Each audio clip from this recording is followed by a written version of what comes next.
और मुझे ये लगता है पर्सनली कि जो आपका जीवन होता है वो सिर्फ आपका नहीं होता है, और उसमें कई लोगों के हिस्से होते हैं। कुछ हिस्से घर के लोगों के होते हैं, आपका भी कुछ होता है, और कुछ हिस्से जो है वो समाज के होते हैं। नमस्कार दोस्तों, मैं हूं आशीष त्रिवेदी। स्वागत है आपका संकल्प के यूट्यूब चैनल पर। दोस्तों, जैसा कि आप जानते हैं कि संवाद कार्यक्रम में हम अलग अलग लोगों से मिलते हैं, जानते हैं उनके बारे में, उनकी रचनाओं के बारे में। आज संवाद की इस कड़ी में हम बात करने जा रहे हैं हमारे जनपद के सुप्रसिद्ध कवि, आलोचक रामजी तिवारी जी से। आपका बहुत बहुत स्वागत है, अभिनंदन है। रामजी तिवारी एक अच्छे कवि हैं, इनकी बहुत सारी कविता की किताबें आई हैं, एक अच्छे आलोचक हैं। खास करके सिनेमा पे और यात्रा वृत्तांत पे आपका बहुत बड़ा काम है, कई किताबें उससे प्रकाशित हो चुकी हैं। लेकिन आज जिस विषय पर हम लोग बात करने जा रहे हैं, आज का हमारा मुद्दा है, ये हमारे हाथ में एक किताब है, तुरपाई भरपाई। ये ताज़ा तरीन उपन्यास है आपका, और बहुत ही चर्चित उपन्यास है तुरपाई भरपाई। पूरे देश में इसकी बड़ी चर्चा हुई है, और जिस विषय पे है तो हम बात करेंगे इस उपन्यास पर, इस किस विषय पर केंद्रित है उपन्यास, उस पर हम बातचीत करेंगे, इसकी शैली पर बातचीत करेंगे। तो पुनः आपका एक बार स्वागत है, अभिनंदन है। शुक्रिया। सबसे पहले तो ये जो तुरपाई भरपाई है, तो शुरुआत हम इसी से करते हैं, इसके नाम से ही, कि आमतौर पर बहुत सारे जो उपन्यास होते हैं बहुत सीधे सरल नाम होते हैं उनके, जो समझ में आ जाते हैं। तुरपाई भरपाई को लेकर के कि इसके पीछे क्या मकसद रहा इस उपन्यास के नामकरण के ऊपर? उपन्यास का नाम जब मैं लिख रहा था तो कोई ऐसा अभी जहन में नहीं था, ये था कि देखा जाएगा बाद में।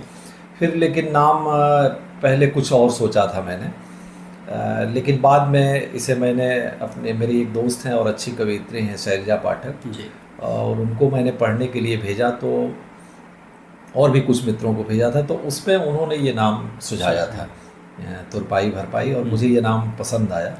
और अगर आप देखेंगे इस उपन्यास की जो वस्तु है, विषय वस्तु, उसको भी काफ़ी हद तक ये जस्टिफाई करता है, काफ़ी हद तक उसका प्रतिनिधित्व करता है। तो मुझे लगा जब उन्होंने ये नाम सुझाया तो मैंने तुरंत कहा, और मेरे प्रकाशक भी जो संभावना प्रकाशन के अभिषेक जी हैं, तो उन्होंने भी कहा कि बस अब यही नाम जाएगा, और ये नाम फिर आगे चला गया। इसका मतलब अगर देखा जाए कि क्या है तुरपाई भरपाई का मतलब क्या होगा, अगर अर्थ इसका देखा जाए तो? आप जानते हैं तुरपाई का मतलब होता है कि आप जानते हैं जो एक कपड़े को जो सिला जाता है, और ख़ास करके जो हाथ से सिलाई उसमें होती है, और बहुत मतलब उसमें मेहनत का काम है, और बहुत बारीक और धैर्य का काम है वो, तो तुड़पन जिसे कहते हैं, और वो मशीन से नहीं होता है, जनरली आप देखेंगे हाथ से होता है। और भरपाई का मतलब सब लोग जानते हैं कि एक जो आपके ऊपर एक तरह से जो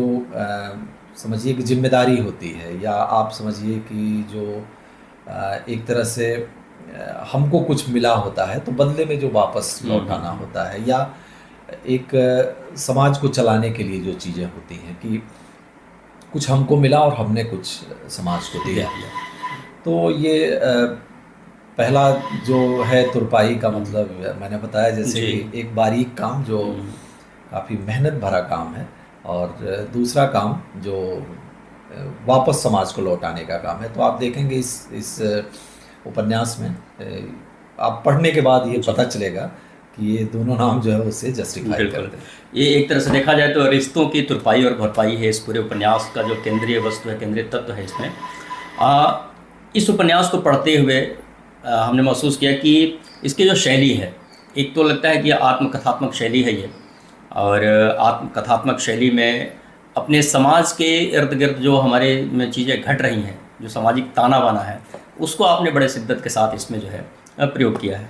तो इसको आप किस रूप में देखते हैं कि मतलब इससे उपन्यास की जो रचना प्रक्रिया शुरू हुई तो आपके मन में क्या चल रहा था?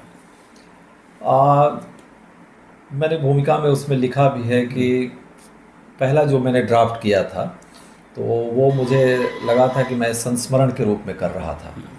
मुझे लग रहा था कि इसे संस्मरण के रूप में मैं लिखना चाहिए मुझे, और ऐसा कुछ विचार नहीं था कि ये उपन्यास के रूप में जाएगा। लेकिन जब मैं संस्मरण के रूप में लिख रहा था तो मुझे लगा कि मैं अपने पात्रों के साथ और जो घटनाएं हैं उसके साथ बहुत न्याय नहीं कर पा रहा हूँ।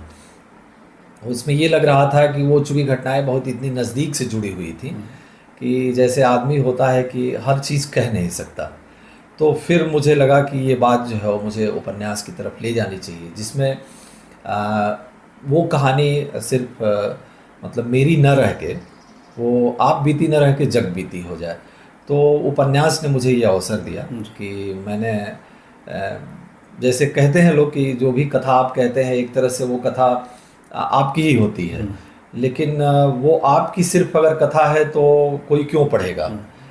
कथा अगर आपकी होते हुए पूरे समाज का या समाज के एक बड़े हिस्से का अगर प्रतिनिधित्व करती है तो उस कथा में लोगों की रुचि होगी और उस कथा को लोग देखेंगे, समझेंगे।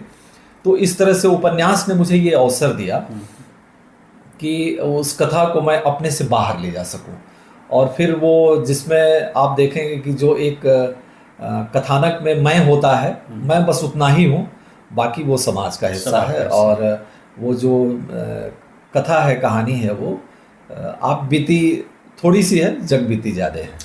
एक उपन्यास में बहुत सारी चीज़ें आती हैं। इसको पढ़ते वक्त मुझे लगा कि एक साइकोलॉजिकल उपन्यास अगर हम कहें इसको, मनोवैज्ञानिक, जिस तरीके से समाज के पात्र हैं हमारे आसपास के, उनके मनोविज्ञान को जिस तरीके से आपने पकड़ा है और इस चीज़ को प्रदर्शित किया है, ख़ास करके जो एक बुजुर्ग मनोविज्ञान है। आमतौर पर हम बच्चों के मनोविज्ञान की बात करते हैं, युवाओं के लेकिन एक जो बुजुर्ग मन का जो मनोविज्ञान है उसको आपने इसको बड़े शिद्दत के साथ पकड़ा है। हमारे समाज में ये चीज़ें, बड़ी चीज़ें देखने को मिल रही हैं कि आज भी वृद्धाश्रम लगातार खुलते चले जा रहे हैं। तो ऐसे दौर में इस उपन्यास का आना, आप कैसे इसको देख रहे हैं, पूरे सामाजिक तानाबाना को? देखिए, इसको लिखने में जैसे कई लोग कहते हैं कि कैसे आपने सोचा, उनके मन को देखा।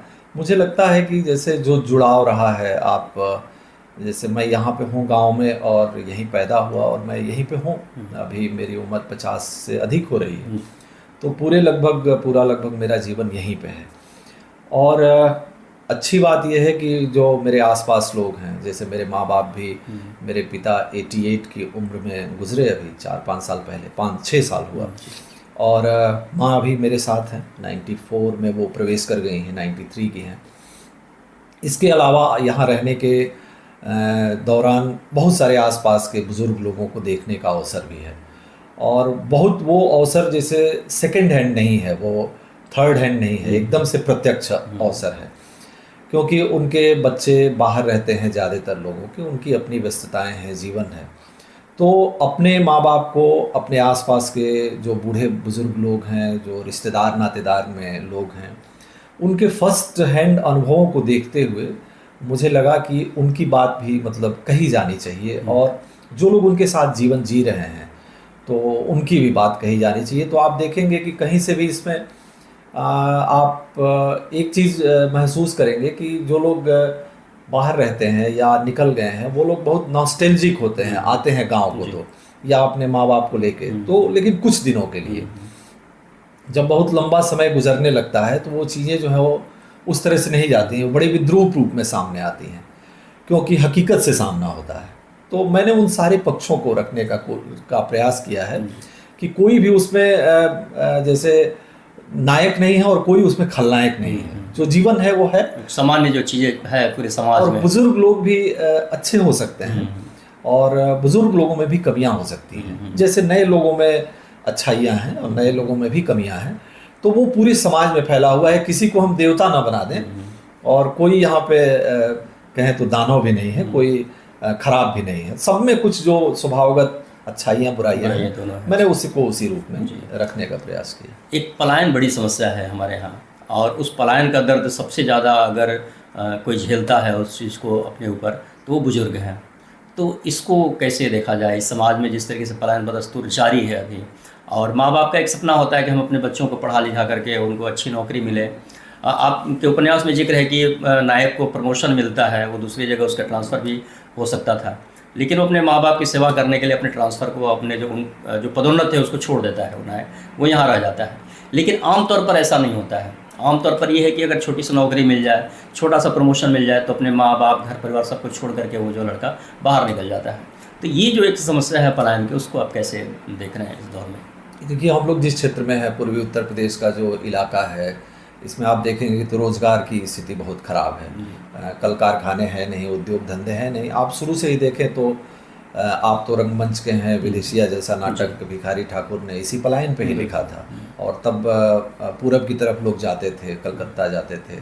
अब वो पलायन पूरे देश भर में हो गया है। अगर आप तमिलनाडु में जाएं या इवन केरल में जाएं तो भी आपको पूर्वी उत्तर प्रदेश और बिहार के लोग दिखाई दे देते हैं। तो पलायन बहुत भारी समस्या है, और उसका कारण है कि रोज़गार और उद्योग धंधे न होने की वजह से ये तो मजबूरी है।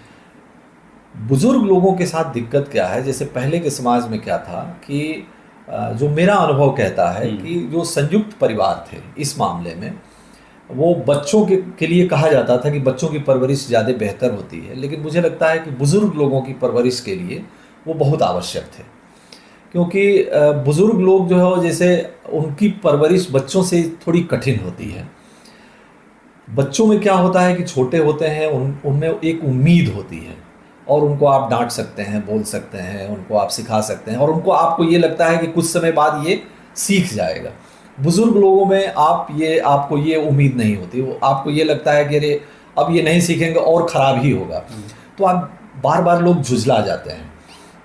संयुक्त परिवार की इसमें ये भूमिका पहले होती थी कि एक आदमी झुझलाता था तो दूसरा आदमी संभाल लेता था, और आपके घर में 10 लोग थे तो 2-4 लोग ऐसे ज़रूर थे जो उनका टट्टी पैखाना भी साफ कर देते थे, उनके साथ बैठ जाते थे, उनके साथ समय बिता लेते थे।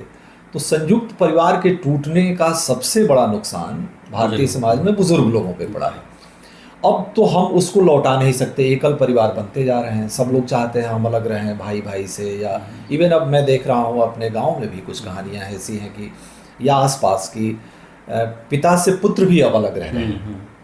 तो ऐसी स्थिति में अब हम उसको संयुक्त परिवार की तरफ तो उस चीज़ को नहीं ले जा सकते, लेकिन उसमें सबसे बड़ी मार जो पड़ी है वो बुज़ुर्ग लोगों पे पड़ी है, और उनका जो पालन पोषण है वो बहुत कठिन हो गया है।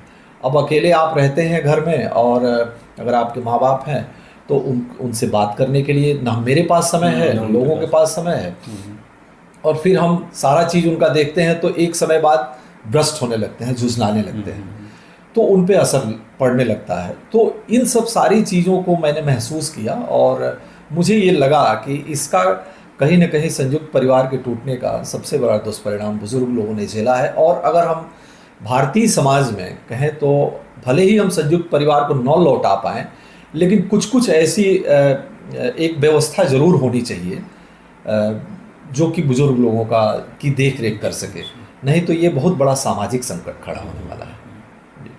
ये आपके जैसे अभी आपने कहा कि बुजुर्ग को लेकर टट्टी पैखाना और तमाम चीज़ें, ये उपन्यास में बार बार ये शब्द आता है, और बल्कि जैसे अगर भोजपुरी में कहें आपने बहुत कई बार उसका यूज किया है कि छिलबिल मचा देना, छिछाल कर देना, तो बार बार ये जो प्रकरण आ रहा है उसमें हर लगभग अंक में हम देख रहे हैं इस चीज़ को।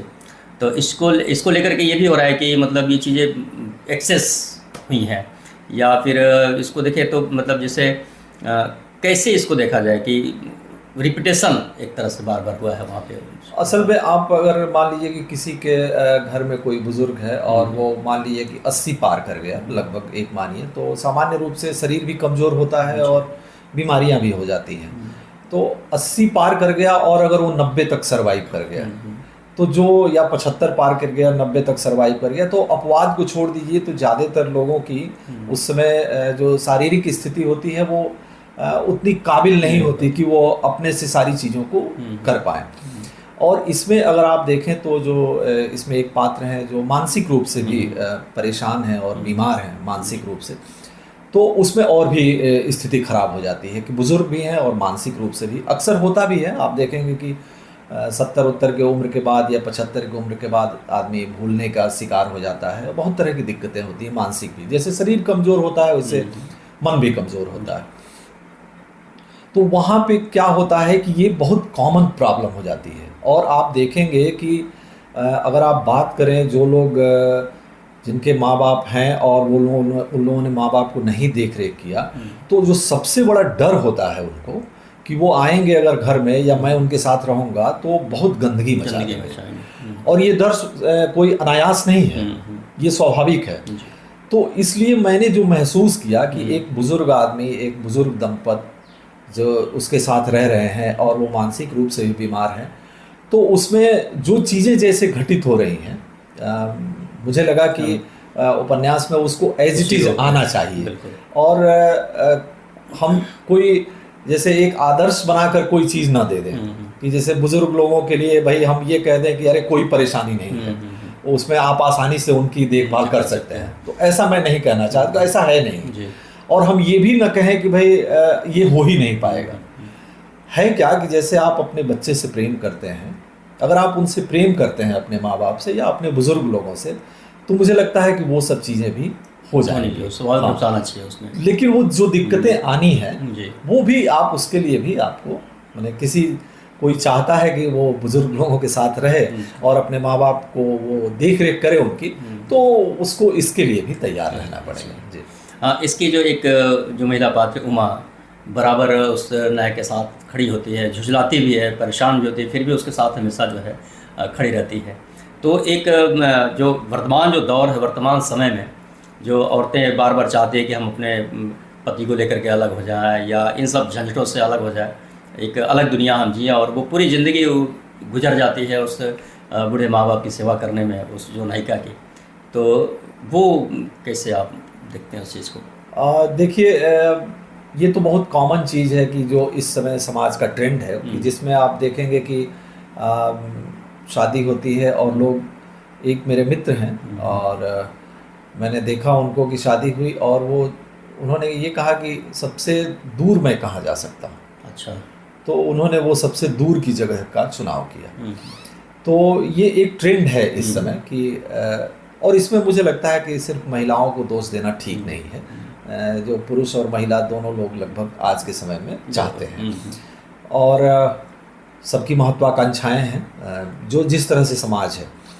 तो लेकिन इसी दौर में वो मुझे लगा कि कुछ ऐसे भी लोग हैं जैसे कि वो उन सब सारी चीज़ों को थोड़ा सा छोड़ते हुए, थोड़ा पीछे छोड़ते हुए, एक जो अपनी जो मूल चीज़ है व्यक्ति की, समाज की, उसको बचाए रखने की कोशिश करते हैं। और वो सिर्फ उमा नहीं है, मुझे लगता है कि ऐसी कई उमाएँ हैं और मैंने कई लोगों को देखा है। हाँ, ये ज़रूर बात है कि उनकी संख्या इस समय समाज में काफ़ी कम हो गई है। अगर आप हमसे पहले की पीढ़ी और उससे पहले की पीढ़ी को देखें तो लगभग हर घर में उमा थी।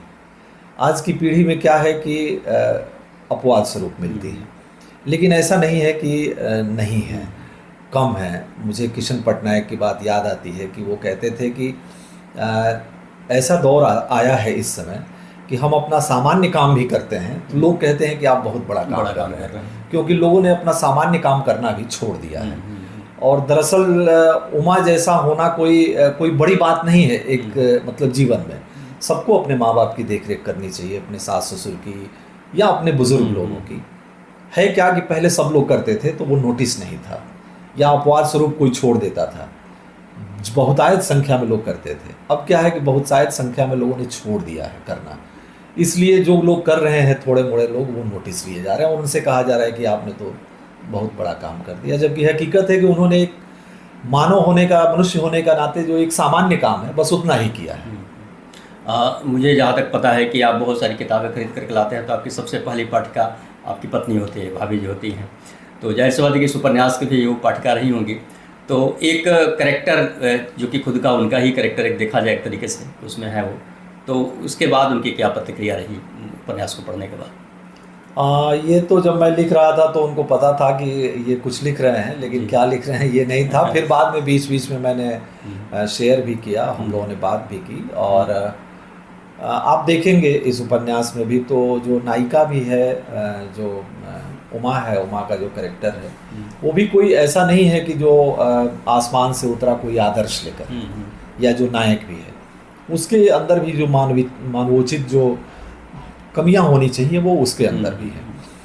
तो इस पे हम लोगों ने बात किया था और ये भी था कि अगर हम कोई चीज़ लिख रहे हैं, दो चीज़ें थी, एक तो फर्स्ट हैंड अनुभव था, दूसरा ये था कि हम किसी चीज़ को गलत ठहराने के लिए या किसी चीज़ को बहुत गुणगान करने के लिए ये सब चीज़ नहीं लिख रहे हैं। हम चाह रहे थे कि कोई एक ऐसी चीज़ आए जो लगे लोगों को कनेक्ट कर सके और लगे कि ये अरे ये तो मेरी भी कहानी है। जैसे मैं गया था अभी इंदौर, और मेरे एक मित्र हैं सोडानी सर, उनकी माँ से मैं मिला और उनको ये उपन्यास पढ़ने के लिए दिया था सोडानी सर ने। तो बाद में जब मैं आ रहा था ट्रेन में तो उन्होंने फ़ोन करके कहा, जबकि मैं उनसे दूसरी बार ही मिल रहा था, एक बार एक छोटी सी 5 मिनट की मुलाकात थी, तो उन्होंने फ़ोन करके मुझसे कहा कि अरे ये तुमने मेरी कहानी कैसे लिख दी, तुम मेरी कहानी कैसे तुम जानते थे और तुमने मेरी कहानी लिख दी। एक और बड़े साहित्यकार हैं, उन्होंने गाजीपुर से फ़ोन किया कि ये तो आपने तो ये आप मेरे बारे में कैसे इतना जानते थे। तो मुझे ये लगा कि किसी एक मैंने जैसे मैंने पहले भी कहा कि किसी एक उमा की कहानी, किसी एक मोहन की कहानी ना होके एक समाज के बड़े हिस्से का प्रतिनिधित्व करे, और इसमें कोई नायक ना हो, कोई खलनायक ना हो, और जो समाज जैसा है उस तरीके से उस तरह से उसको ले आया जाए। एक जैसे तो उपन्यास की बात होगी, मैं व्यक्तिगत रूप से भी आपको जानता हूँ, जिस तरीके से आपका रूटीन है कि लगभग 8 घंटे की ड्यूटी है LIC में, उसके बाद आप पढ़ने के लिए पूरा समय निकाल लेते हैं, लगातार लेखन का भी कार्य चलता रहता है, और वैसे में पूरे घर परिवार को संभालना और बुजुर्गों की सेवा करना, तमाम चीज़ें।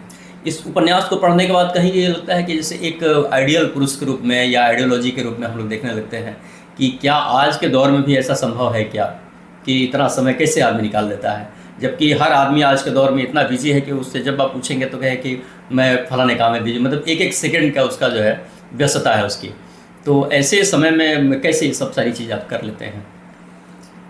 इससे पहले एक और मैं बात कह दूं कि आपके सवाल से पहले कि मैंने कहा भी है, भूमिका में भी लिखा है कि कई लोग जो है जब आप कोई चीज़ लिखते हैं, खास करके ऐसी शैली में, तो कई लोग उसमें आपको ही पात्रों के बीच में ढूंढने लगते हैं। हाँ। और उसमें मुझे चेखोव की जो आत्मकथा है उसका मैंने जिक्र भी किया है कि उन्होंने जब भी वो कोई कहानी लिखते थे तो लोग उसमें तमाम तरह के पात्रों को ढूंढने लगते थे जो उनके आसपास होते थे, और इसमें दो राय नहीं है कि वो पात्र उसमें शामिल हैं, लेकिन वो उसी तरह से शामिल नहीं है जैसे कि कथा में है, वो उससे थोड़े अलग भी हैं। और एक पात्र में कई पात्रों का मिलन है, आप समझिए। तो कोई उसमें ये नहीं है कि मैं ही वो पात्र हूँ और मैं नहीं भी हूँ, मैं हूँ भी और नहीं भी हूँ, थोड़ा हूँ, बहुत सारे दूसरे लोग हैं उसमें। एक तो ये बात हो गई। दूसरी बात जो आपने पूछा कि कैसे ये कर लेते हैं, कैसे समय निकाल लेते हैं, तो इस बात का क्या जवाब दें, पर ये ज़रूर है कि एक थोड़ी जीवन में थोड़ा लगता है कि थोड़ा ठहराव जैसे होना चाहिए, और बहुत ज़्यादा आदमी कितना भागेगा, कितना दौड़ेगा, तो थोड़ा सा ठहर के आदमी चीज़ों को देखता है, थोड़ी अपनी जो ज़रूरतें हैं, जो दायरे हैं, उनको थोड़ा अपने हिसाब से साइज़ में करता है, तो मुझे लगता है कि चीज़ें मैनेज हो सकती हैं। और मुझे ये लगता है पर्सनली, जैसे अभी मैं 50 की उम्र में हूँ, और मुझे ये लगता है पर्सनली कि जो आपका जीवन होता है वो सिर्फ आपका नहीं होता है, और उसमें कई लोगों के हिस्से होते हैं। कुछ हिस्से घर के लोगों के होते हैं, आपका भी कुछ होता है, और कुछ हिस्से जो है वो समाज के होते हैं। तो वो हिस्से जो है वो आपको समाज के हिस्से समाज को लौटाना चाहिए। आपके पास अवसर कितना है, जितना भी है। जैसे उसमें एक पात्र कहता है इस बात को, जो बहस होती है बात के कुछ अध्यायों के आसपास, वो कहानी है, वो कहता है कि भाई आप आप तो बहुत बड़ा काम कर रहे हैं, इस चीज़ को वो एक पात्र कहता है। तो वो कहता है कि नहीं, बड़ा काम नहीं है, मैं जैसे एक सामान्य काम कर रहा हूँ जो एक आदमी को जनरली करना चाहिए। जैसे आप क्या है कि आप जहाँ पे रह रहे हैं, जैसे आप वहाँ से पूरी तौर पे कट भी नहीं सकते, और पूरी तौर पे जो जिस तरह का समय है उसमें जुड़ भी नहीं सकते कि भाई बहुत सारी गलत चीज़ें आ रही हैं।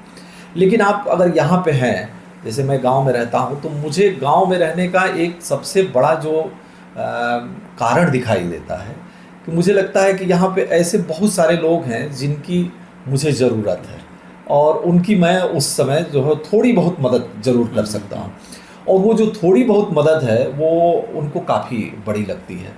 और चूँकि समाज में ऐसी स्थिति आ गई है कि थोड़ी बहुत मदद करने वाले लोग भी इस दौर में कम बचे हैं, तो इसलिए उनको बहुत चढ़ा बढ़ाकर पेश किया जाता है और कहा जाता है कि आप तो बहुत बड़ा काम कर रहे हैं, आपने ये कर दिया। मुझे लगता है पर्सनली कि नहीं, बहुत बड़ा काम नहीं है, एक साधारण काम है जो एक मनुष्य होने के नाते करना चाहिए, और एक साधारण मैनेजमेंट भी है जीवन का। हम लोग सुबह जाते हैं और पत्नी भी हैं, तो हम लोग थोड़ा घूम आते हैं, थोड़ा टहल के आ जाते हैं। उसके बाद कुछ और काम, ऑफिस में जाते हैं तो लगता है कि भाई आप जिस काम के लिए आपकी नौकरी है तो उसको जस्टिफाई करना चाहिए।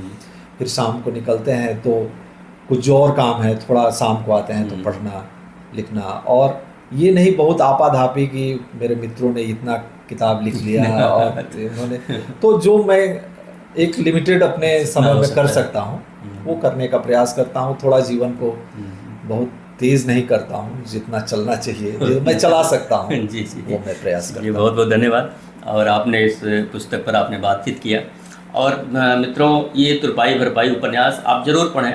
इस वजह से पढ़ें कि आज जो समय चल रहा है, समय की ये ज़रूरत है। आज हमारे बुजुर्ग कैसा महसूस कर रहे हैं, उनके ऊपर क्या बीत रही है। इसके अलावा हम युवाओं का क्या धर्म है अपने बुजुर्गों के प्रति, अपने समाज के प्रति, किस तरीके से हम रिस्पॉन्सिबल हैं, इन सारी चीज़ों को बड़े ही करीने से इस उपन्यास में सजा करके लिखा गया है। और रामजी भाई, पुनः आपको इस पुस्तक के लिए बहुत बधाई, शुभकामनाएं, और उम्मीद है कि हम सब लोग इसको पढ़ करके लाभान्वित होंगे। एक और बात मैं जाते जाते कहूँगा कि बुजुर्ग लोगों के साथ साथ मैंने कोशिश किया है इस उपन्यास में कि जो बदलता हुआ गांव है, जो ये जो दौर है, हाँ, तो उसको भी थोड़ा सा पकड़ने की कोशिश की जाए। जैसे मैंने कहा कि बुजुर्ग लोगों के प्रति जो बाहर लोग हैं वो बहुत नॉस्टैल्जिक हो जाते हैं, और वही नॉस्टैल्जिया जो है गाँव के प्रति भी बहुत सारे लोगों को आहा ग्राम्य जीवन दिखाई देता है। तो गांव भी, आप जैसे शहर बदला है, जैसे समाज बदला है, वैसे गांव भी बदला है। और गांव में भी आप आहा करके आएंगे तो बात वो उस तरह से नहीं रह गई है, क्योंकि सब लोग एक दूसरे से आजकल जुड़े हुए हैं। तो जो अच्छाइयाँ बुराइयाँ जो एक शहर में है, एक इस दौर में है, वो यहाँ भी है।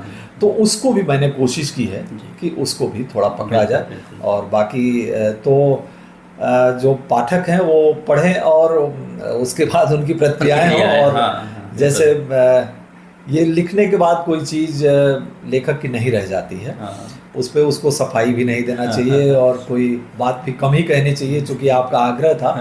तो ये अच्छा, आपके साथ तो हमेशा बातचीत करना अच्छा ही लगता है मुझे, लेकिन इसलिए बात हुई। अदरवाइज मैं पाठकों पे छोड़ता हूँ कि वो उसे कैसे देखें। कोई भी रचना जब आ जाती है तो पाठक की हो जाती है और आपकी प्रतिक्रिया बिल्कुल मिलनी चाहिए। लेकिन मुझे एक पाठक के रूप में भी मैं ये कहना चाहता हूँ कि जो हमारा समाज बदल रहा है, जिस तरह से ग्रामीण परिवेश जिस तरीके से बदल रहा है और जिस तरीके से संवेदनाएँ बदल रही हैं, वो सारी चीज़ों को बड़े ही शिद्दत के साथ इस उपन्यास में समेटा गया है और हमें ये पढ़ना चाहिए। और मुझे लगता है कि अगर हम पढ़ते हैं तो इससे हमें एक रास्ता भी मिलेगा। और आपने समय दिया, बहुत बहुत धन्यवाद सर। आपका भी बहुत आभार। आप लोग बने रहें संवाद कार्यक्रम में। शुक्रिया।